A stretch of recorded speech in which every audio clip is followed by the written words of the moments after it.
할렐루야 샬롬 하고 인사합니다. 할렐루야 샬롬 샬롬 샬롬 샬롬 샬롬.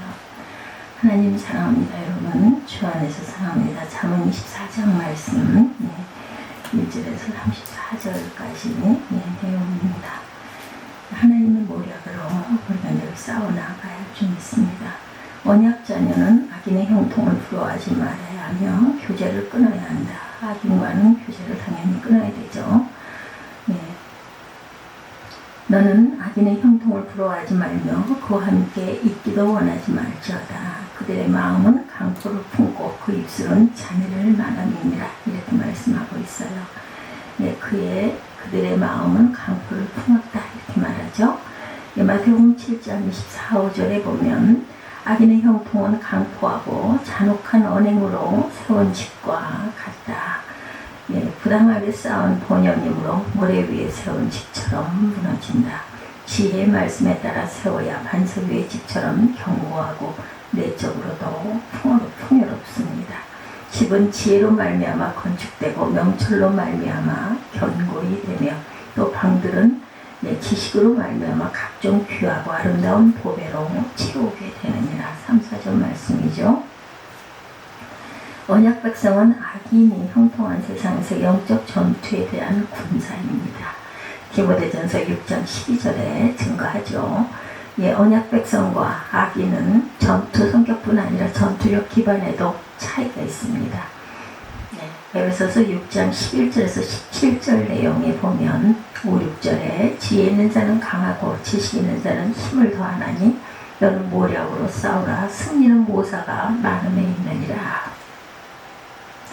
너는 지혜 있는 자는 강하고 지식 있는 자는 힘을 더하나니 너는 전력으로 싸우라. 승리는 지력이 많음에 있느니라. 이렇게 오늘 본문에 말씀하고 있습니다. 하나님 말씀을 최고의 지혜요 모든 사상을 깨뜨릴 강력한 전력으로 전략으로 여기자. 말씀이 집을 세울 때는 반석이고 전투할 때는 천하무적의 무기이자 권력이자 전략가이다. 고린도서 10장 4, 5절과 히브리서 4장 12절에도 증거하고 있어요. 승리는 무기보다 전략에 달려 있습니다. 전략은 전략가의 지혜에서 나오고 하나님 지혜를 의지하는 자는 최상의 전략으로 무장하는 강한 용사가 됩니다. 고린도전서 1장 25절에도 하나님의 어리석음이 사람보다 지혜롭고 하나님의 약하심이 사람보다 강하니라. 이렇게 말씀하죠. 하나님의 미련한 것이 사람보다 지혜있고 하나님의 약한 것이 사람보다 강함으로 승리는 확정된 것이다. 하나님의 생각은 사람의 생각에 미치지만 못할 만큼 높습니다. 지혜는 너무 높아서 미련한 자에 미치지 못할 것이므로 그는 성문에서 입을 열지 못하느니라. 고대 성문은 재판정이기도 했다고 그래요. 하나님의 재판정에 세속 지식은 모두 미련한 생각으로 드러나므로 악인은 유구무원이 된다. 마태복음 22장 12절에 증거하죠. 타락한 인간은 어려서부터 마음속에 계획하는 바가 항상 악합니다. 너는 전략으로 싸우라. 승리는 지략이 많음이라. 지혜는 너무 높아서 미련한 자가 미치 못할 것이며 그는 성문에서 입을 열지 못하니라. 악행하기를 꾀하는 자를 걸어 사악한 자라 하느니라. 미련한 자의 생각은 죄요 거만한 자는 사람에게 미움을 받는다. 이렇게 말하고 있습니다. 마태복음 22장 12절에도 세속 지식은 모든 미련한 생각으로 드러나므로 악인은 입이 있어도 할 말이 없습니다. 타락한 인간은 어려서부터 마음속으로 계획하는 바가 항상 악하다. 오늘 본문입니다. 잠언 6장 5절에도 하나님을 조롱하고 생명을 거부하는 대적자로 자라난다. 어려서부터 성경을 통해 예수로 말미암는 구원의 지혜를 배우는 언약 자녀와 다르게 성장합니다. 디모데후서 3장 15절이죠. 세속이 떠받드는 현자나 성인조차 하나님 말씀에 비추어 성찰하면 그 마음이 강포하고 악행을 꾀한다. 악행하기를 꾀하는 자를 일컬어 사악한 자라. 이렇게 우리도 말합니다. 타락 이후 모든 인간은 하나님의 대적자 신분으로 태어났어요. 신성이 삐뚤어져서는 본능적으로 하나님 명령을 거부합니다. 진리에 대한 부정적인 선입견과 판결을 정착하고 있어요. 사람의 기록은 일단 신뢰하고 살펴보나 성령의 기록인 성경은 일단 못 믿을 것이므로 여깁니다. 타락한 인간의 마음은 만물보다 거짓되고 심히 부패하다. 예레미야 17장 9절입니다. 하나님 보시기에 모두 미련하고 거만해서 죄인 아닌 자가 없어요. 로마서 3장 10절에서 12절에도 증거합니다. 타락은 하나님과 사람의 관계뿐 아니라 사람 사이의 관계도 깨뜨립니다. 서로 상처를 주고받고 혐오하죠. 죄 지을 생각만 하는 미련함과 거만함 때문이다. 미련한 자의 생각은 죄요, 거만한 자는 사람의 미움을 받느니라. 9절입니다. 미련한 자의 생각은 죄요, 거만한 자는 사람에게 미움을 받느니라. 내가 만일 환난 날에 낙담하면 내 힘이 미약함을 보이느니라. 너는 사망으로 끌려가는 자를 건져주며 살육을 당하게 된 자를 구원하지 아니하려고 하지 말라. 내가 말하기를 나는 그것을 알지 못하였노라 할지라도 마음을 저울 줄 아시는 이가 어찌 통찰하지 못하겠으며 내 영혼을 지키시는 이가 어찌 알지 못하시겠느냐. 그가 각 사람의 행위대로 보응하시리라. 이렇게 말씀하고 있어요. 예수께서도 담대하게 환난에 대응하라 이렇게 가르칩니다. 그리스도는 이미 세상을 이기셨죠. 그래서 그분 안에 있는 성도는 사망의 음침한 전투 현장을 지나더라도 평안을 누릴 수 있습니다. 우리 시편 23편 4절에 내가 사망의 음침한 골짜기로 다닐지라도 해를 두려워하지 않을 것은 주께서 나와 함께 하시니라. 주의 지팡이와 막대기가 나를 안위하시나이다. 요한복음 16장 33절에도 이것을 너에게 이르는 것은 너희로 내 안에서 평안을 누리게 하려 함이라. 세상에서는 너희가 환난을 당하나 담대하라. 내가 세상을 이겼노라. 태평할 때 담대한 용사처럼 보일지라도 영적 군사의 참모습은 환난 날에 드러난다. 10절입니다. 오늘 잠언 24장 말씀 함께 보고 있습니다. 내가 만일 환난 날에 낙담하면 내 힘이 미약함을 보이리라 이렇게 말씀하죠. 담대한 용사는 자기를 지키며 위기에 처한 전우를 구원한다. 11절에 보니까 너는 사망으로 끌려가는 자를 건져주며 살육을 당하게 된 자를 구원하지 아니하려고 하지 말라. 내가 말하기를 나는 그것을 알지 못하였노라 할지라도 마음을 저울 줄 아시는 이가 어찌 통찰하지 못하겠으며 내 영혼을 지키시는 이가 어찌 알지 못하시겠느냐. 그가 각 사람의 행위대로 보응하시리라 이렇게 말씀하죠. 못 본 척하며 이기적으로 굴거나 무관심하게 지나치지 않는다. 마음을 감찰하신 하나님 앞에서 구원 사역을 의무로 여기게 될 것이다. 고린도전서 9장 16절입니다. 내가 복음을 전할지라도 자랑할 것이 없음은 내가 부득불 할 일이니라. 만일 복음을 전하지 아니하면 내게 화가 있을 것이로다.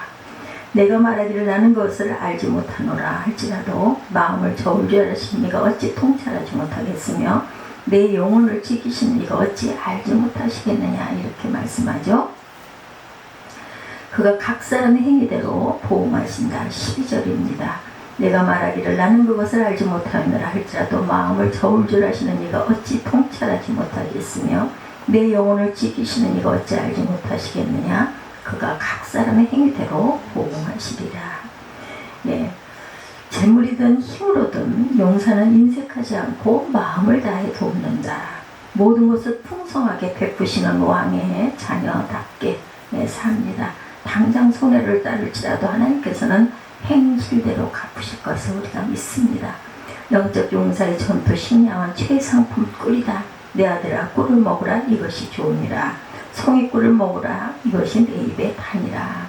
13절에 이렇게 말씀하죠. 내 아들아 꿀을 먹으라 이것이 좋으니라. 송이 꿀을 먹으라 이것이 내 입에 다니라. 우리가 꿀을 얼마나 좋아해요. 요즘은 뭐 단 게 너무나 많지만 그 옛날에는 정말 꿀처럼 달고 맛있는 게 없었을 것 같습니다. 몸에도 건강에도 좋죠. 구약에서 꿀은 어리석은 아이의 발육과 어린 아이들의 발육과 성장을 돕는 아주 그런 귀한 식품이었습니다. 이사야 7장 15절에도 그가 악을 버리며 선을 택할 줄 알 때가 되면 엉긴 젖과 꿀을 먹을 것이라 이렇게 말씀하고 있어요. 시편 19편 7절에서 10절에도 보면 꿀이 육체에 미치는 유익은 말씀이 영혼에 미치는 유익과 같죠. 지혜가 내 영혼에게 이와 같은 줄을 알라. 이것을 얻으면 점령 내 장래가 있겠고 내 소망이 끊어지지 아니하리라. 본문 14절입니다. 말씀은 영혼에 생기를 주고 어리석은 자를 깨우치고 마음을 기쁘게 하고 눈을 밝히는 영혼의 양식이다. 시편 19편 7절에서 10절입니다. 악인의 기습 공격을 7번 받아도 소망 위에 다시 일어서게 하는 원동력이 되죠. 15, 16절에 증거합니다. 악한 자의 의인의 집을 엿보지 말며 그가 쉬는 처소를 헐지 말지어다. 대저 의인은 7번 넘어질지라도 다시 일어나려니와 악인은 재앙으로 말미암아 엎드러지니라. 악인은 야훼께서 세우신 의인의 집을 영탐하다가 공격합니다. 이들은 의인 공동체의 무관심 불신자라기보다는 그 공동체를 적극적으로 허무는 언약 배반자들이다. 영혼의 양식을 거부한 자들이라 재앙을 극복하고 일어설 힘이 없습니다. 평범한 마음은 7번 공격한 원수가 넘어질 때 즐거워합니다. 그러나 양질의 꿀을 먹는 용사의 마음은 비범하다. 17절입니다. 내 원수가 넘어질 때 즐거워하지 말며 그가 엎드러질 때 마음에 기뻐하지 말라. 이 교훈은 원수를 두둔하는 말씀이 아니고 강한 용사답지 않은 마음 품는 입을 경고하신 말씀입니다. 언약 백성도 한때는 하나님의 원수였어요. 진노받아 마땅했으나 오직 은혜로 하나님 자녀가 되었죠. 에베소서 2장 3절에 증거합니다. 이 은혜를 기억하는 사람은 원수에게 임하는 진노를 기뻐할 수 없다. 욥기 31장 29절, 오늘 본문 18절입니다. 여호와께서 이것을 보시고 기뻐하지 아니하사 그의 진노를 그에게서 옮기실까 두려우니라. 은혜를 잊은 마음은 진노의 자녀 같은 마음이다. 재앙을 보고 기뻐하는 마음은 재앙을 부른다는 거죠.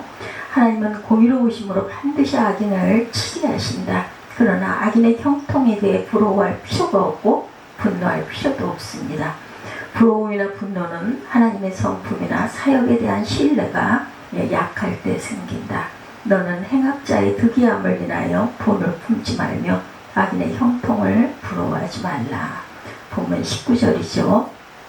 20절에 대저 행악자는 장래가 없겠고 악인의 등불은 꺼지리라. 악인의 형통은 승리한 용사가 누릴 영원한 복에 비교하면 순간이죠. 20절에 대저 행악자는 장래가 없겠고 악인의 등불은 꺼지리라. 실력 차이가 월등하면 악독한 대적에게조차 더불어올 수가 있겠죠. 하나님은 언약 백성의 마음가짐 모든 상황에서 선으로 악을 이기는 강한 용사 같기를 원합니다. 로마서 12장 21절에 증거합니다. 악에게 지지 말고 선으로 악을 이기라 이렇게 말씀합니다. 21절에도 내 아들아 야훼와 왕을 겸유하고 반역자와 더불어 사귀지 말라. 대저 그들의 재앙은 속히 임하리니 그들의 멸망은 누가 알랴 이렇게 말씀하죠. 그래서 강한 용사 같은 마음은 야훼와 왕을 겸유하고 언약 배반자를 멀리하는 삶을 통해 연단이 된다. 21절에 내 아들아 야훼와 왕을 겸유하고 반역자와 더불어 사귀지 말라. 세속 용사는 이성과 체험에 기초해서 조언하는 인간 모사를 의지해서 싸웁니다. 저걸 한 번 더 켜봐 주실래요? 오작동 일어나서 켜지질 않아. 영적 용사는 경외로우신 하나님과 언약 왕에 대한 경외심, 그분의 사역에 대한 신뢰에 기초해서 싸웁니다. 하나님과 언약 왕께서 반역자를 속히 차단하실 줄 믿고 전투에 임함으로 담대해지죠. 22절에 보니까 대저 그들의 재앙은 속히 임하리니 그들의 멸망을 누가 알겠느냐 이렇게 말하죠. 영적 전투는 신앙활동 영역으로 한정되지 않습니다. 삶의 현장에서 언약 백성답게 사는 것이 치열한 영적 전투입니다. 재판관이라면 말씀에 따라 공정하게 판결하는 것이 그가 맡은 전투이다. 23, 4절입니다. 이것도 지혜로운 자들의 말씀이라 재판할 때 낯을 보아주는 것이 옳지 못하니라. 악인에게 내가 옳다 하는 자는 백성에게 저주를 받을 것이요 국민에게 미움을 받겠죠. 당연하죠. 25절에도 오직 그를 견책하는 자는 기쁨을 얻을 것이요 또 좋은 복을 받으리라. 예, 공정한 판결은 하나님과 백성을 향한 재판관의 사랑 표현이다. 하나님과 백성 모두와 사랑의 관계를 맺는 길이다. 적당한 말로 대답하면 입맞춤과 같으니라. 오늘 26절입니다. 적당한 말로 대답하면 입맞춤과 같으니라. 삶의 현장에서 자기 직무에 성실한 사람이 자기 집이든 하나님의 집이든 바르게 세운다. 마땅히 해야 할 일을 하지 않는 사람의 내면이 건실할 수 없으니 27절에 내 일을 밖에서 다스리며 밭에서 예비하고 그 후에 내 집을 세울지니라. 언약 백성에게 마땅히 먼저 해야 할 일은 말씀에 따라 진리를 증언하는 그러한 자들이다. 너는 까닭없이 내 의술을 쳐서 증인이 되지 말며 내 입술로 속이지 말라. 28절입니다. 27절부터 보죠. 내 일을 밖에서 다스리며 너를 위하여 밭에서 준비하고 그 후에 내 집을 세울지니라. 너는 까닭없이 내 이웃을 쳐서 증인이 되지 말며 내 입술로 속이지 말지니라. 진실한 증언은 진실한 마음에서 나옵니다. 악인에게 자주 치이며 살다 보면 마음이 강해지기보다는 독해질 수가 있다. 강포함과 잔혹함과 거짓에 물들기 쉽다는 거죠. 그런데 도끼와 앙심을 푸는 것은 언약 백성의 마음가짐으로는 합당하지가 않다. 29절에도 너는 그가 내게 행한 같이 나도 그에게 행하여 그 행한 대로 갚겠다 말하지 말지니라. 29절입니다. 하나님은 개인 차원의 복수를 금지하시고 그분의 주권에 맡기게 하셨어요. 신명기 32장 35절에 증거하죠. 영적 전투로 회피하는 자를 맡은 임무를 벌인 타령범과 같다. 제 직무의 게으른 농부와 같아서 황폐함만 만들어간다. 직면한 삶의 현장이 전쟁터이든 재판정이든 포도원이든 마땅히 해야 할 일을 하지 않으면 갑자기 재앙을 만나게 된다. 데살로니가전서 5장 2절에서 3절이에요. 30절에서 34절을 보면 내가 게으른 자의 밭과 지혜 없는 자의 포도원을 지니며 본즉 가지덩굴이 그 전부에 퍼졌으며 그 지면이 거친 풀로 덮였고 돌담이 무너져 있기로 내가 보고 생각이 깊었고 내가 보고 훈계를 받았노라. 내가 좀 더 자자 좀 더 졸자 손을 모으고 좀 더 누워있자 하니 내 빈궁이 강도같이 오며 내 곰핍이 군사같이 이르리라. 이렇게 말씀하고 있죠. 의인은 믿음으로 살고 하나님의 모략으로 전투한다. 하나님은 뒤로 물러나는 타령병의 마음을 기뻐하시지 않는다고 히브리서 10장 38절에 말씀하고 있어요. 그래서 항상 우리가 하나님의 지혜와 모략으로 싸워나가는 저와 여러분들이 되시기를 주님의 이름으로 축복합니다. 기도하시겠습니다.